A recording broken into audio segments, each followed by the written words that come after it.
Well, ladies and gentlemen, look who we have on the show today. Helen, it's a pleasure. How are you on this fine evening? I'm good. I'm very good. It's nice and wet and drizzly in the UK, as per our winter. So yeah, no, it's nice to be indoors. Are you one to get into the holiday spirit of Christmas? Lights up everywhere, Yeah, tree. yeah, Yeah, I love it. Then the older you get, you realize that you're basically just trying to relive your childhood through your Christmas tree. you might be So right actually. yeah. But then, and as you get older, like Christmas, just if that's what you celebrate, just like I don't know, it comes upon you so quickly. Oh, this December just this year goes by flew like a by. flash, and you're like, oh, done. All right then. Like when you were a kid, it took so long, didn't it? And you were like, oh my God, I can't believe it's the 1st of December. And you just count down the days. And then I've looked around, somebody was like, oh, it's Christmas in a week. I have not finished my shopping. So yes, holiday spirit, yes. Organized, no. How early are we putting the tree up for you? Because my Oh, girlfriend put it up in like the end of Halloween. wow, that's key. I know. That's keen, That is isn't it? really key. Yeah. Again, organized, no. So Saturday, like last week, Oh, okay. three You're a days late ago. bloomer. But everything's half price then. So that works for me because I like being thrifty. And what's the perfect Christmas day for you? Just family, dinner, lunch? Yeah. Yeah. Yeah. Roaring fire, Yeah. cold. I mean, I'm not bothered about the snow, but yeah, nice walk. I mean, it sounds like what I'm going to describe sounds a bit like a Victorian Christmas, like a walk and some board games and some and some wine and a fire. I love it. It's funny because in Australia, it's summer Christmas every year. So I've never had like a winter Yeah. Christmas. It's always pretty hot. Yeah. Yeah. I've never actually seen snowfall. You've never seen snowfall? Have you No. seen snow on the ground? Yeah. Yeah. I've just never seen it fall in front of me. Yeah. Which is Oh, I mean, weird. it's pretty cool. I mean, it's never snowed on Christmas Day for as long as I've been alive. That's a fallacy. But, January, sure. Oh, it's great. I love it when it snows. But Yeah. yeah, I can't imagine a hot Christmas. My friend Ollie, who might watch this, who lives in Sydney, was just yeah, she's always in the pool on Christmas Day. I'm like, what? At a pool? No, roaring fire. Have you been to Australia? No, I haven't. I'd love to go. I'd love to go. There's lots of Australians here and like actors, and I've toured with lots of Australians. And honestly, I don't know why they ever leave because they talk about it with such like they're just like, oh my God, the Blue Mountains, and they're just like, they're just like, and the food is so much better, and we love it. But then they all eventually go back because apparently it is better and sunnier. What one of the audiobooks that you've done? I know you've done hundreds. What's the perfect Yeah. one for Christmas? Ooh, I did one last year. Is it called Make You Mine this Christmas? It was a queer audiobook, but that makes it sound like it's just all about it just so happens that the main characters are women and they're in love.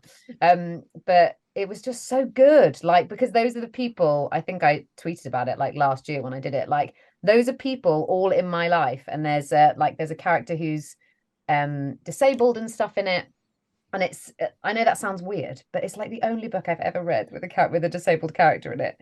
And it sounds that makes I'm making the book sound really box sticky, but it's not. It's just a really good story. It just so happens that there are real life characters in it. I know some of your popular Warhammer's very popular. I know that would be Yeah. up there for you. How many have you actually done? I think I've done over 200 now. So yeah, loads. How But long would one take for you usually on average?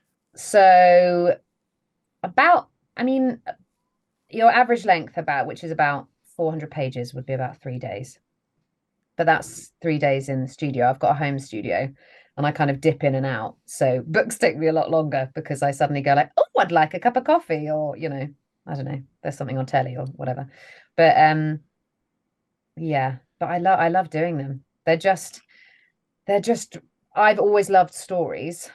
and then to read them and narrate them and things like that, and just to be all the characters, because, you know, especially like you were saying, the Warhammer ones, you get to be all these mad, outlandish characters that you'd never get the chance to be in real life. And you just, you know, and you're so in it. And it's amazing when you do the Warhammer books as well, because you go to the place where they're all written, and it's just a building. Not they're not all written in the building, but Oh, that's it's cool. called Warhammer World. So Mm. it's where they make the figurines, where they make the games. So everyone in the whole building is just obsessed with Warhammer. So it's like stepping into the world. There's like a themed cafe and Oh, stuff like that's that. cool. It's Damn. Is this amazing. in London? No, it's in Nottingham. So it's in the middle of the UK. Okay. It's in the Midlands. And outside is a huge statue of a space marine, a gold Oh, space. that's sick.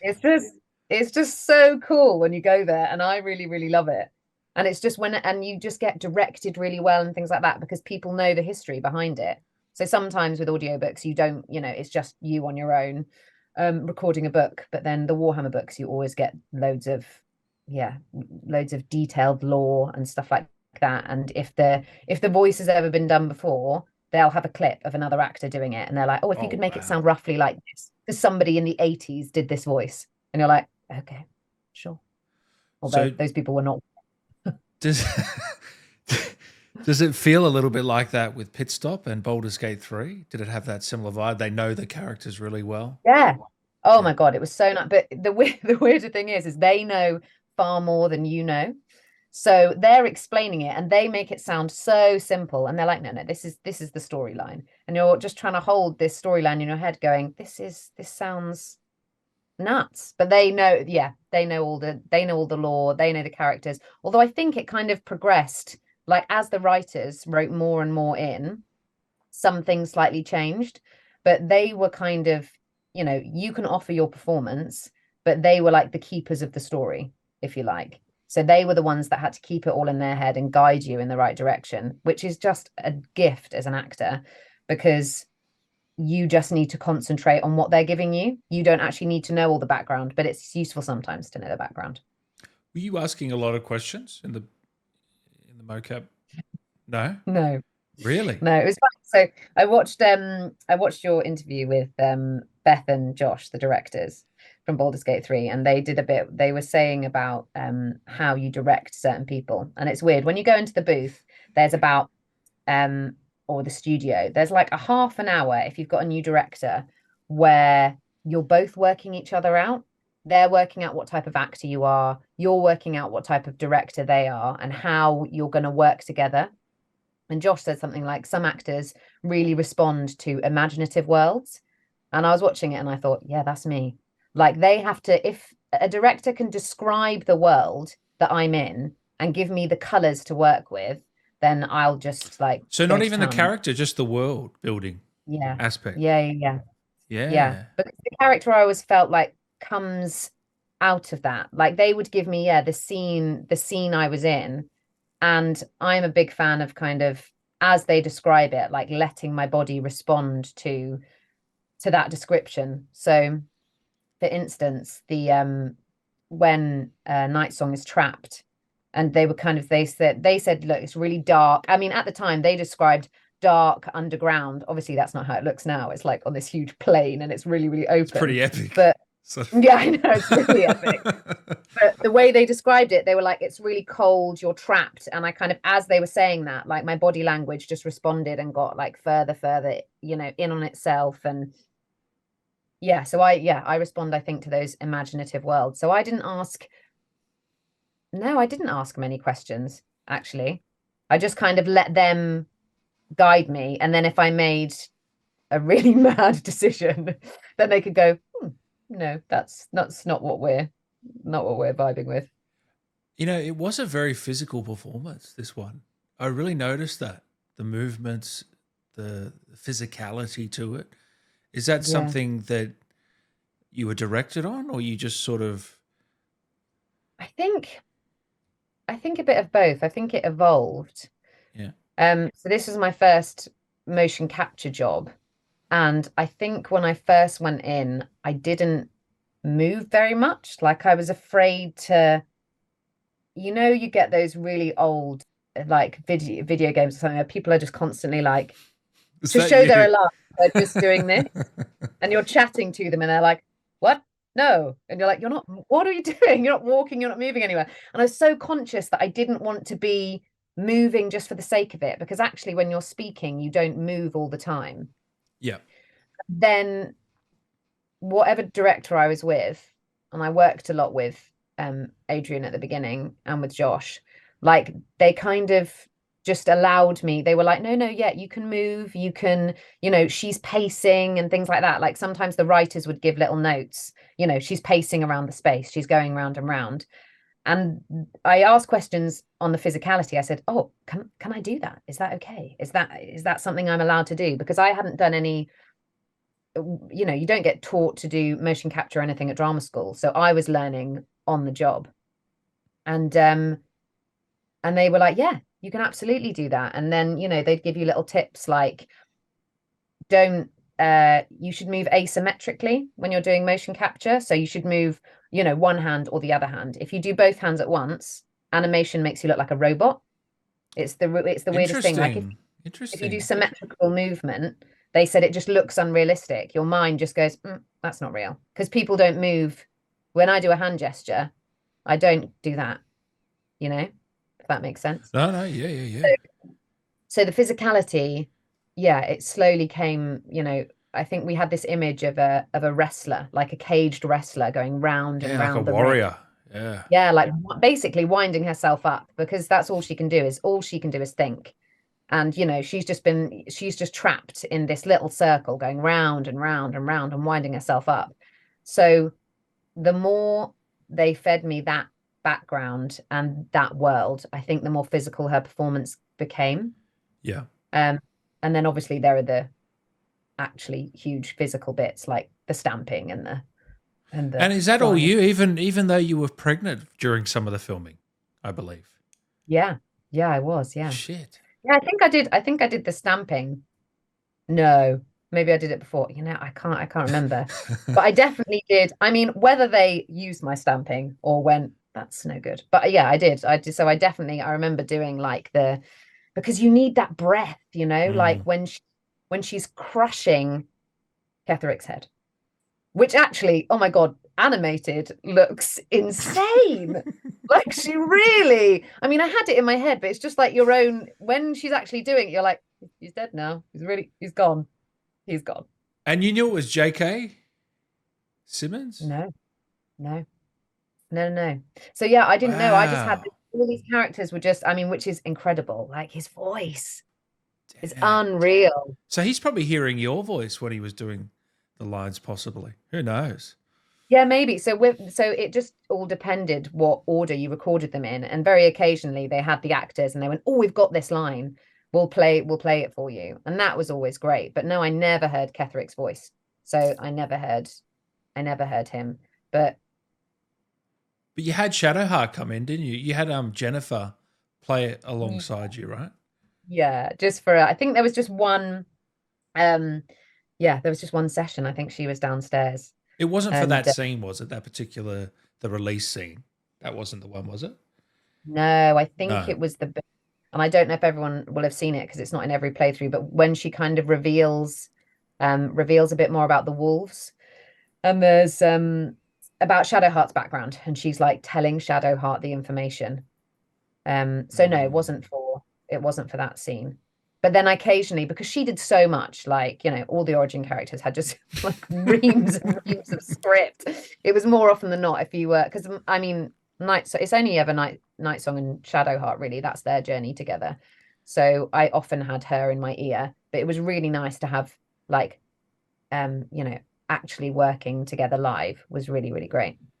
Was it cathartic for you to release all these different emotions without any judgment through this character? Yeah. Oh, I loved it. I mean, when do you get to be in a room and just like yell and scream? I mean, she's just, Not often. I mean, no, exactly. I mean, or if you do, people then just go, okay. Nobody afterwards goes, wow, really great. Well done, you. They would all, if you were doing that in your house, people would be like, are you okay? Do you need help? No, God, I loved it. I always felt so light after all of the sessions, Light, especially. really? I thought you'd feel heavy.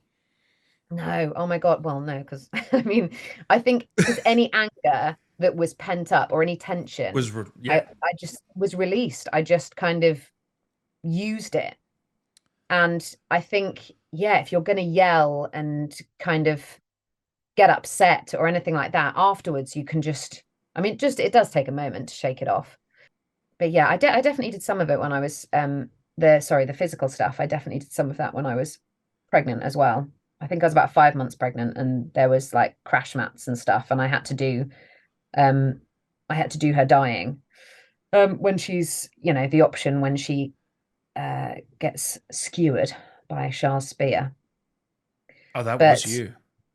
yeah, that was When you were me. But it's pregnant. really weird. Wow. I was so Wow. conscious of the fact that when you're pregnant, your movements change because Yes. you've got, you're suddenly when you're walking and things like that. Like, I mean, I had luckily quite a neat bump, but all of a sudden you might waddle. I don't know. And I was like, that's not very Nightsong, is it? Like, she's not going to waddle. Like, she's so powerful and she's wearing armor and things like that. So I was really conscious to kind of fall safely for me and for my unborn daughter, but also because I really enjoyed imagining someone skewer me. So I think I people are wanted going to be watching this are going to be shocked to hear that you were pregnant during this, because there's such fierceness with this character.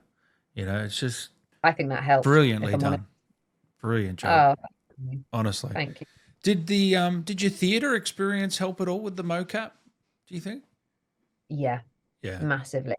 I think I don't know if this was everyone's experience of it, but I found I think it's quite theatrical, like all, Mm.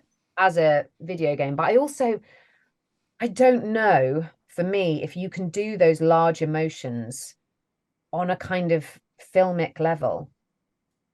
I think it really helps to, if you're gonna be shouting about someone being murdered, if you're going to imagine murdering someone, if you're trying to imagine all this pent-up aggression, I don't think you can be filmic about it. I certainly can't. So all Mm. my theatre experience, and I love the theatre, it's like where my love of acting started. I think all of that really helped, and it gave me a freedom to just push those emotions to their limit. So for me, when you're on screen, you have to contain things because, the camera's showing you where to look. So I wouldn't be able to just like, run away and I don't know, and pace unless the camera was following me. But this way I could really, using my theatre experience, I don't know, I just felt permission to be as large as possible. And she is, I mean, Aylin's larger than life. And she only gets bigger. And like I didn't quite realize she would be over 6 foot tall and things like that. I mean, that's how I feel. I'm only 5'5", but I feel in me about 6 foot tall. So I love it. But she is just this huge character, and then she gets her wings and she gets even bigger. So it all made sense kind of when I saw the actual animation of it, that it was the right way to go, like the kind of theatrical route, if that makes sense. I mean, maybe that's what the casting directors saw in me originally, and they went, yeah, that's what we need for this character. When you see her, do you see yourself? A little bit, yeah. Yeah, I saw a little bit of how certainly how it was in my head. I'm not as angry as she is. Well, I can tell But that. trap me for 100 years and kill me over and over again, and we'll see. Um, I don't want yeah, to do that to you. but yeah, a little bit. But she's just so powerful and just cool. Oh, badass. That scene, I mean, that is a really amazing scene, that where she releases, and Yeah, the just the music is, music. Oh, yeah, music. yeah. No, Unbelievable. it's so good. When it was first released, I kind of, I'm sure you don't get to see any of the animation when you're doing it. You're just, in the suit with the bubbles. And I was watching bits, and my favorite was watching people play it. So you could see See their the reaction. reactions, yeah. Yeah, because you hope it hits home, and things like that. But some people were just like, whoa, this is incredible. And I mean, it really does look, it looks amazing, you know? Because you don't So picture that music when you're doing the scene, or just don't know what it's going to turn out like, do you? I wish. You know, when I mean, maybe only actors do this, but you know, when you've got music in your headphones, you're like at the traffic lights or something, and you're like pretending you're in a film or Oh whatever. yeah, I've done that many And times. Yeah, exactly, yeah, everyone does that. yeah. And but you actually don't, when you're performing something, you don't get that moment. You don't get the background music and things like that. So yeah, to see it all put together was just, yeah, was amazing. And also it's interesting because it's not quite how I necessarily saw it in my head, but now I can't see it any other way, if that makes So sense. what did you see in your head? Was it more intimate, not as epic kind So of? I thought, yeah, I thought they were in like a cellar, like it was completely dark, Oh and wow. they were in a cellar, and then she would break through into the light. Mm-hmm. Um, but you know, that was just in my head. Nobody said, No, no, yeah, nobody yeah, said, I was just like trapped. I just thought she'd be trapped in the dark. But actually there is a kind of, it does feel like that anyway. Like she does start to glow, you know, and when she like spins around and stuff, and she's just limed with light. It's just that is kind of how I saw it. Does the mocap suit and the mocap process affect your process as an actor at all? Or can you do things the same as you would with any other medium? I think I almost, for me, I just have to forget that the suit in the studio is there, because when, you know, if you do screen work or if you're in the theater, there's a kind of magic that all comes together when you get the costume and you get your hair and makeup and you look in the mirror and you see the character that you are.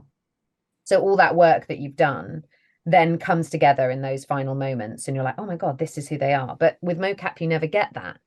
So you don't know, you know, and all your, you know, your hair has to be all tied up because it's under the cap and things like that. So the fact that, say, Aylin's, you know, she's got half a head shaved and she's just got this hair that comes down one side and stuff like that. Like if I'd have known that, maybe I'd have, I don't know, brushed the hair to the side or something, but you probably wouldn't have been able to do that. There's little things. So all, you just have to forget that you're in a suit with the bobbles and the fact that you're in like your old trainers that you can move in easiest and things like that.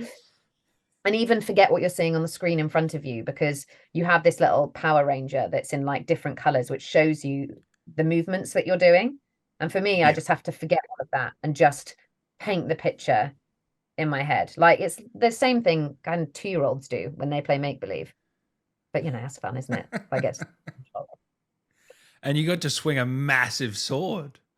Yeah. Mm, yeah, exactly. But they And don't they have them actually on did. set, do they? No, they brought one in. Well, they didn't Oh, bring a they did. sword in, No, but they okay. had we had I think Josh Whedon had bought recently bought himself a lightsaber, and he was just like, oh, I've got just the thing. And he was like, do you want to use a lightsaber? And he brought it in, so I actually had a sword. And there were a couple of lines afterwards when they were like, Helen, you can drop the sword, because I was really attached to it. I just had it in my hand and I was just like, this is so great. And just, you know, because it does, I mean, it makes you feel pretty powerful, like having, you know, and Yeah. it's so good for the body as well, because, you know, I mean, a plastic lightsaber is not the same weight as a steel broadsword, but it does still, you use the same muscles to kind of, you know, it instantly, as soon as you hold a sword, your shoulder, for me, you know, your shoulders go back, you have this kind of powerful stance, your chest puffs out because you're suddenly on defense. You can't hold it like, you know, you don't hold it like this, or like, you know, like you're holding a pen or something. You You got to just feel the instantly opens weight. up Yeah. exactly, and it opens up your body. So I always think they can't give you loads of props, but any props they can give you, I find that really helpful. What about the different permutations? Like, for example, that release scene, there's a few ways that scene can go. Do you shoot that chronologically? Do they tell you? Do you shoot one scene and then maybe a month later shoot? You know what I mean? Yeah. So it depends when it's written. Mm. So, and So Nightsong had her own writer, Sarah, who apparently Legend. I recently heard, who I recently heard was she was apparently, whilst I was like storming around the studio, like she was apparently in Ireland in the writers like studio, like storming around at the same time, because she was like trying to like get into the character and feel it. And I was just like, that's so That's cool. cool. It's mad the stuff you learn kind of after it's all come out, and you just yeah, like now it's all come together. So now basically when I watch all those iterations, now they all make a lot of sense. At the time, they just kind of go, oh yeah, so you die now. And I'm like, oh, okay. And then in your head you go, that's the end of my story. I've died. And then they're like, okay, so this at this point, the player, you're not dead now. And you're like, oh, okay, so where do I go back to? Do I go, So had did I you actually almost think died? you were done? Yeah. Really? That was it? You thought, this is my last Yeah. session? Yeah, very simple. I was just like, oh, fine, I'm done. No, I died in the middle of the session, but I was just like, oh, okay, so right, this is it. So I thought Yeah. that scene was the only bit. Like, I don't know if the Lorroakan stuff was added in, but that came so much later. Oh, that was a And great then, scene. That one with the break his back like Bane. My God, that was yeah, that was goosebumps, that fun. scene. You Yeah. actually picked up a human man for that scene, didn't you? And broke I his did. A back. fully Josh. grown human man. He was 8 feet tall, and I can lift men, so it's fine. It was actually Josh, right? No. No. But they did say that it's so funny. This job is mad sometimes because they're just like, okay, so you're gonna lift him over your head.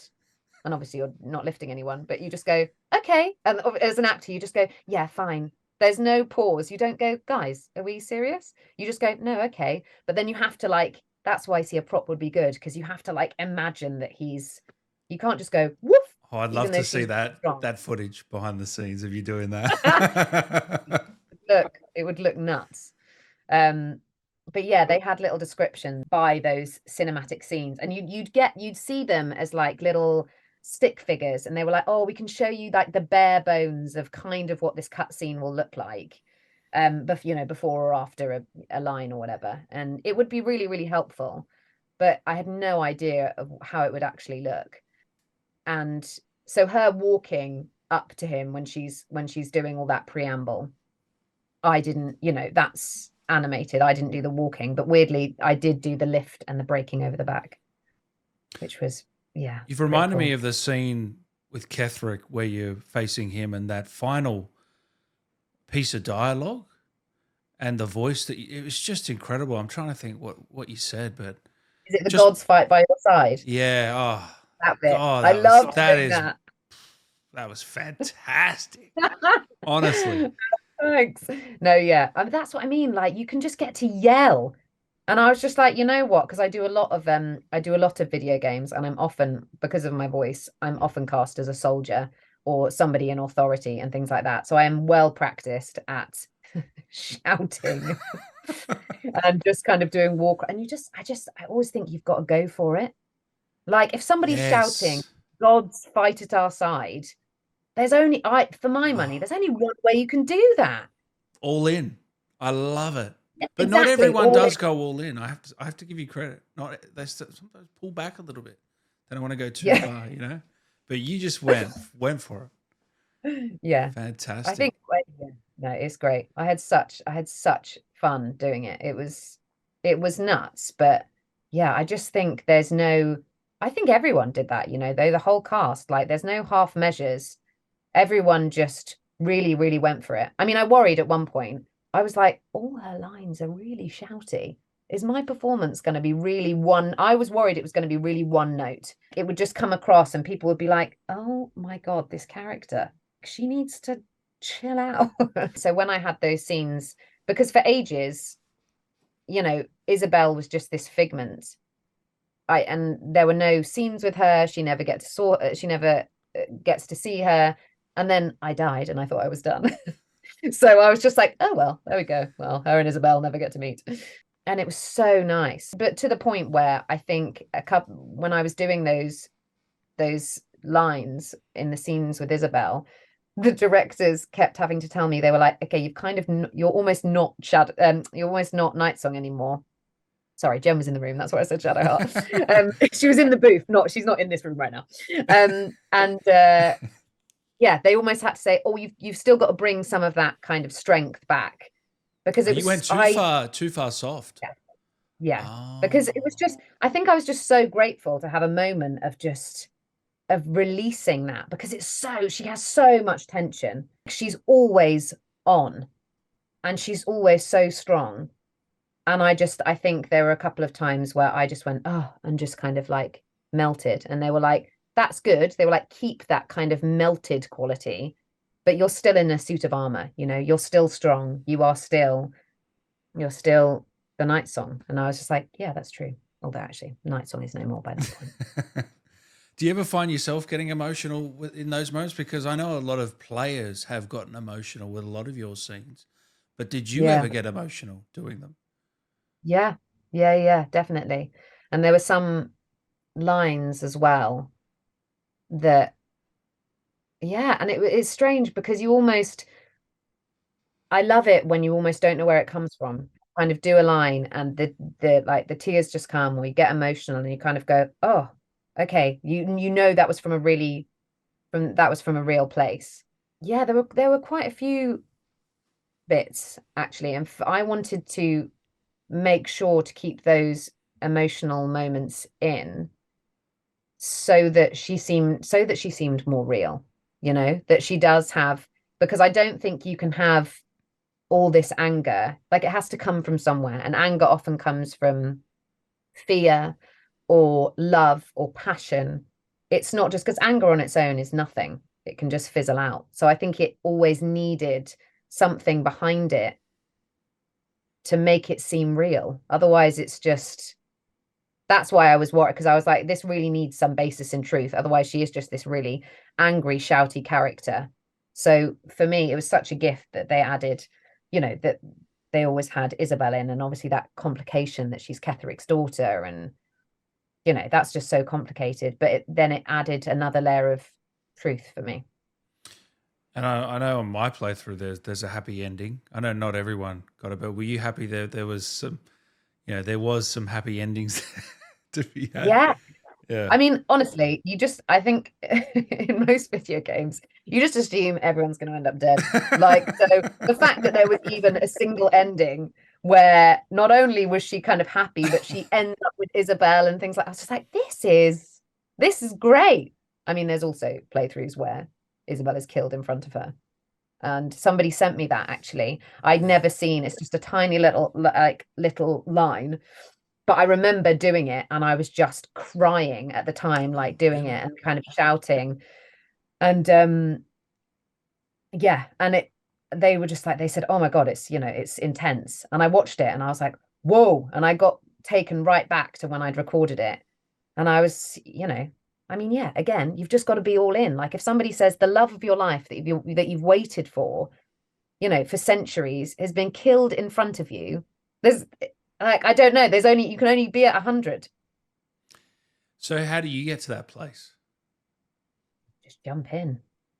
I think you know what it is? It's I've never thought about that before. So like Josh said about painting that world, it's almost like I just have to add layers in, and I can just imagine myself there. And there are only so many emotions, right? I think when you're angry, you're angry. I don't think, when you're sad, you're sad. I don't think there's a special kind of sadness reserved for, say for like grief or something like that. I think like anger is anger is anger. So I don't think there are special emotions in a fantasy world, I think is what I'm trying to say. Like, those emotions are just real. And I just kind of imagine, kind of what I said. If the love of my life was killed in front of me, and I thought I had the power to change that or kill the person that had done it, then I would do that. I think that's what I meant by when I said heavy early on. You said you felt light after it. And I'm thinking of the emotions you'd feel heavy going home. You know what I mean? After those sort of scenes. Yeah, no, I think it was cathartic for me. I think what actually really helps is that you don't do things chronologically. And you don't have to. If I was in a play doing this character, that would be intense, because you have to live a whole scene chronologically, and you really have to live in that same, your body would have to be really, really tense. Your voice would have to be in that really upset space for the whole time. But if you do that, then, and you've got to maintain that, that's really, really difficult. But the way you record is like, one line you're alive, one line you're dead, one line you're angry, one line you're happy. So you have to have the ability to just kind of snake through it all. You've just put that out there. This would be one of the greatest plays ever if they did it, except it would be 50 hours long. They'd have to condense the fuck out of it. No, I don't think it's possible. I mean, it would be amazing. Like, if they could create the world and you could just like walk through it and like choose your own adventure. I mean, I'd do it. You think you could play Nightsong in a play every night, doing that emotional, those scenes? No. You know what? No, I could, but you'd have to. I think you'd have to have a night off. I wonder if you'd have to. Yeah, I wonder if you'd have to check out a little bit. You'd have to take the edge off. Like, if you're at 100, like I said, if you're doing that line once, twice, 3, 4, 5 times, like as a take, you're doing 5 takes of that line, you can keep that energy high. If you're doing that every night, you'd have to go, I've got to give it 90% tonight. If I give it 100%, I'm just going to go loopy. Have you heard about the live action Baldur's Gate that they're doing, Netflix? No. Yeah. Wow. They've got the rights. I'm pretty sure on Netflix. Baldur's Gate. That'd be amazing. I mean, who is it Gwendolyn Christie? Who's like, who plays Brienne of Tarth? Like, she would be like, that's a when pretty I good think of Nightsong. Yeah. If it's not you, but I'm little. This is what I mean. This is why playing in video games and stuff is so great, because you get to play characters like, I'm a 5'5" slight blonde woman, albeit with the soul of a 6'5" warrior within me. Yes, yes, I love that. I guess you're right. As you said, that's the beauty of video games. Is that something you want to do more of, video games now? You kind of got that bug? Yeah. Oh my God, I love it. I love it because I love change. So when I was growing up, my parents would read us like books and stuff all the time, but they'd always do different voices and different accents and things like that. And that's definitely where I've got it from. Like, I've never been afraid to try an accent or get stuck in, and you can just do that with video games. It's so great. Or like, and animations and stuff like that. I mean, it hasn't taken away my love of screen or theater, because like I said, you get to stay in one moment and really, really explore it. Whereas you don't get to do that for video games. You don't have time to really, really interrogate a line. But that might be for the best, to be honest, because sometimes you can get a bit egotistical about it. You're like, oh, what would that mean? What would that mean? But in video games, they're like, no, that sounds good. And we can hear you hit the mark. That's what we wanted. That's fine. Move on. You don't even have time to process it, really. You're just the character and that's it. Yeah. Yeah. Well, and the script was getting added to kind of all the time. And they were just making this game was just becoming bigger and bigger and bigger. And so every time, you come in, you could have read the whole script and they'd have gone, oh no, we've added a bunch on. So you wouldn't have read it before. So is there a chance that your performance made the character have more scenes because they were so impressed? I mean, maybe. No, but seriously, that it could be a thing. It could be. I mean, I'm sure they did that for. I know that they, because they've done that for other characters. Yeah. Yeah, that's true. And the writers and the origin characters, they kind of like evolved together. I mean, I don't know if that did happen for Nightsong. Let's just say yes. You heard it here. No, I don't know. You mentioned accents. Do you know how to do every different British, UK accent? Like all the different, from Geordie to, them all? Yeah, I mean, I'd give most of them a bash. I can't do I can only, the thing is, so I was watching an interview with, or something with Trevor Noah, and he said, you should never try and do an accent. You should only try and impersonate someone you know, because then that's like not offensive in any way. Or, you know, Okay. Yeah. less offensive. Yeah. So Yeah. I can only do one Scottish accent, which is my friend Fee from Dundee and stuff like that. So I can't do like all the, because there are so many like different Scottish accents and things like that. But normally for audiobooks and stuff like that, you only need like a light accent. And actually for video games as well, they don't really want broad accents. But yeah, I can do, I'll give most of them a bash. So what about Australian? I mean, I don't know if it's any good, but I can try. So no, this is like a very light. This is my friend Ollie though. So this isn't like all of Australia. This is just my friend Ollie. This is just what she sounds like. If you're listening to it, you're like, no, you sound like a Brit trying to do an Australian accent. No, you sound like a posh woman from Take Sydney, granted. from Bondi. See, okay, fine. No, she's Mm. from Sydney, so that makes sense. Yeah. That was 99% there. That was fantastic. Well done. Oh, good, thanks. So you've just got to give it a go though, because it's terrifying doing it in front of somebody who's actually from there. But then it's there because there are so many people who like they'll try and do an English accent, and I always want to just go, yeah, no, that's great. Like, you know, you're halfway there, and you want to like big people up because so many people go, no, that sounds ridiculous. Why are you trying to do that? And I'm like, they're trying. So, you Great know, attitude. give them a bit of credit for, Yeah. What about Night Songs? Because she's not, speaking to you now, it's not, I know it's you, but it's a different voice, kind of, you know what I mean? yeah. It's kind of grandiose. It's kind of, I don't know, royal, not royal. Yeah, yeah. Yeah. She is. She's kind of, well, so when I auditioned for it, I think she had a different name. I think Oh, it was Shade Soul or something. okay. So yeah, and I just, the fact that she was immortal, angelic, it just, yeah, your grandiose is the right word. It just put me in that headspace. So I think I lowered my voice, you know, a kind of another semitone, and just, yeah, hit all my consonants and things like that. Like she does have a regal quality to her. I'd kind of not thought that before, but it definitely is that. It's basically pompousness. She just believes that she is naturally, the natural hierarchy of things is she is above everyone. She will outlive most people in this situation. So they are mere specks to her. She will get fully involved, but you know, she will outlive them, and really she is above them. Would you be satisfied if this was it? You couldn't play her again? I'd be so sad if I couldn't play her. Because I It's feel so like good. there's a lot more to discover. Yeah.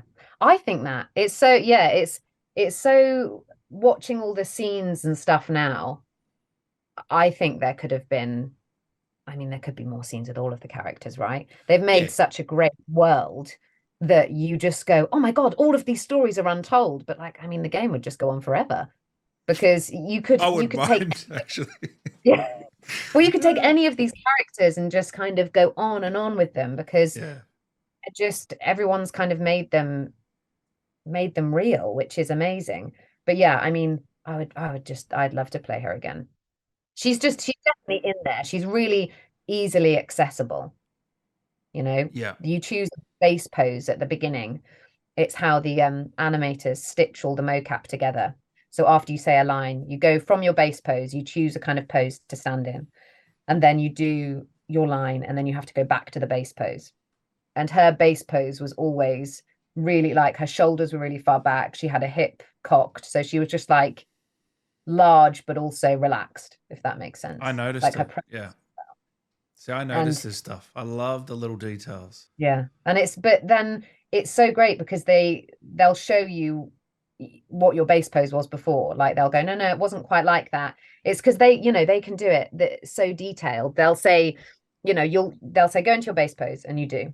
And then they'll go, no, no, no, actually your left foot was a bit further forward. Your right knee was a bit more bent. And it's that specific. But then that puts you in exactly the same place. And there's this weird thing that happens is when you get into that exact same position, you go, oh, I was there. oh, okay, fine. Fine. That's where we're starting. And then the character just kind of bubbles up from that position, which I love. Wow. Mm, So cool. Do you think it's you're going to very, play the game? I'd love to play the game. If only I didn't have that damn 9-month-old baby. Because have you played any games before? What's your experience with the gaming world? Is it all new? Uh, well, I mean, like when I was a kid, like PlayStation 1 was it Tony Hawk Pro Skater and Oh, Lara Croft. nice. Nice. Yeah, and The Sims. And I played that until like university, I think. And then but yeah, nothing for I don't think I've got a computer powerful enough. But every time I talk about Baldur's Gate 3, my husband is like, why are we not buying a PS5? Why do we not have a PS5 in the house? So he's more of a like So a you'll gamer be than watching, he'll be playing. Yeah. yeah, Yeah. yeah. But I would love to play it because I've seen some of the playthroughs. I mean, but it takes hours, It takes which like, actually well, for me, to get to you, it took like 50 hours. well, yeah, exactly. So the other day, Maybe more, so actually. I was congratulating the actress who plays Jahira because the BAFTA nominations have come out, and Baldur's Yeah. Gate 3 is longlisted for BAFTA. I mean, the awards are just getting is Oh, incredible, but it's mad. everyone's And nominated. yeah, yeah, and uh and I know that she's playing the game, and she was like, "Oh, I can't wait to meet you in game." And I was thinking, "You've been playing this game for months. What do you mean you're not at me yet?" But I know that's the thing.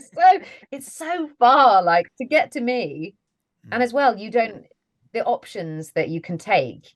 Yeah, you might not get to me for ages. Even Jahira, though, Yeah, it takes ages to get to even her. yeah.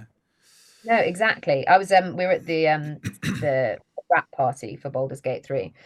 My friend Claire Corbett she plays We've quite a had her few on the characters. show. Legend. Yeah, there we go. And Yes. she said she was like, is it one of them? She said, oh, I play the brain with legs.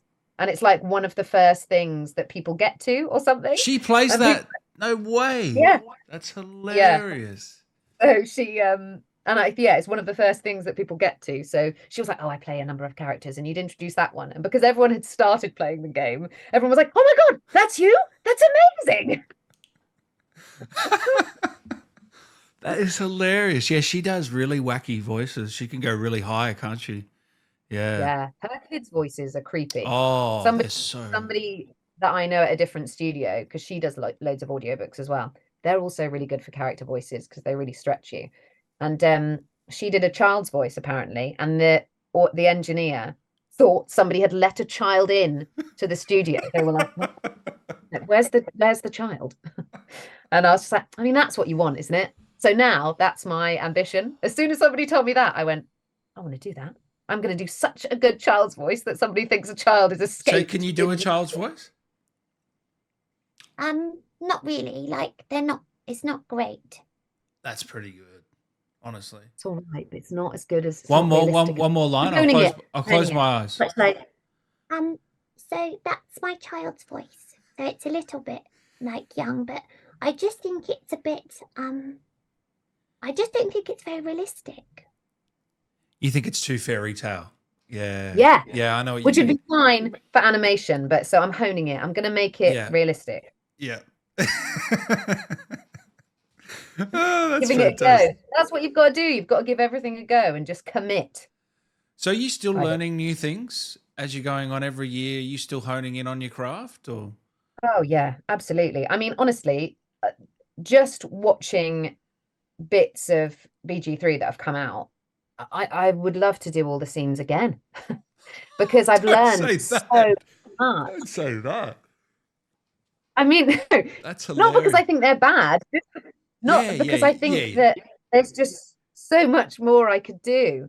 Like if you watch like Neil's like playing all his things of playing Astarion, he's so, I mean it's the character, isn't it? But Astarion's so relaxed and so like throwaway.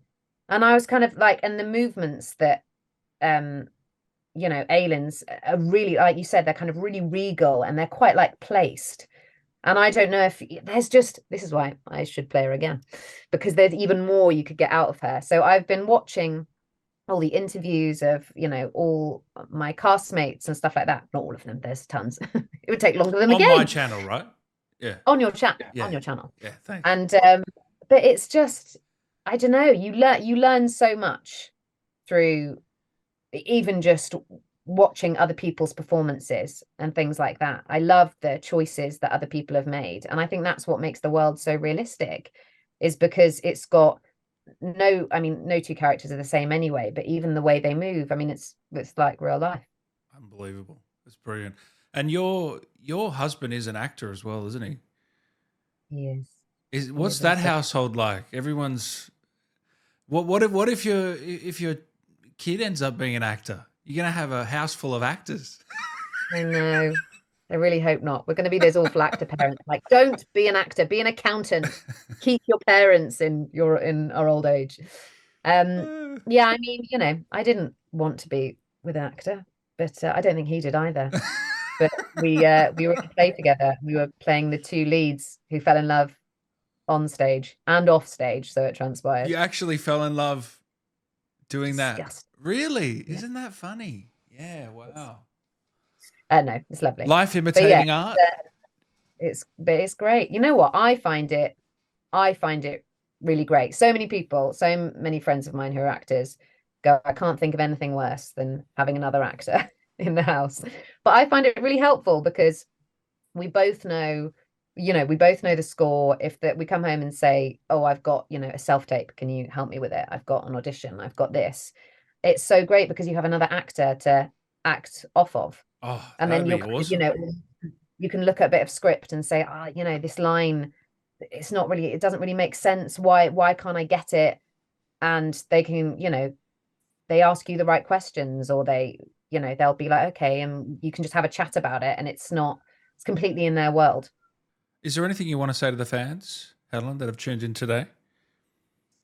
Just thank you so much. The response has been incredible, and you want to think that your performance means something, but you're also realistic enough to know that, it may reach nobody, but the amount of people that it's reached is incredible, and the amount of people that love Aylin and also love Aylin and Isobel is just, it's so cool. And I'm glad that they've joined in with her journey, because like I said, I went all in, and for them to go all in with us is just incredible. Beautiful. Thanks for taking the time today. I really appreciate it. Oh, what a nice chat. What a nice bloke you are. You're too and also kind. You complimented my Australian accent, so I'm not going to read the comments because they'll probably say you were just honestly, I've had it. I reckon I've probably 20 or 30 people have done it in front of me, and if they're bad, I let them know. Not nicely. Okay, fine. As you said, I say, you're getting there. But for you are there. You just need a few little tweaks. No, that's fine. Yeah. That's fine. Well, when I come to Australia, and then, then I'll actually hear loads of Australians speak, and I'll get it. Oh, you'll get it in a day. I already know you would. Before I let you go, so you got Instagram, Twitter, anywhere else we can find you? No, I am thinking about doing TikTok, but I'm a bit scared. You should do it. But it's friendly. It's friendly. It's just a bit of fun. Yeah. No, but Instagram and Twitter are where you'll find me. Can I? Is there a possibility we can hear Nightsong to round this one out?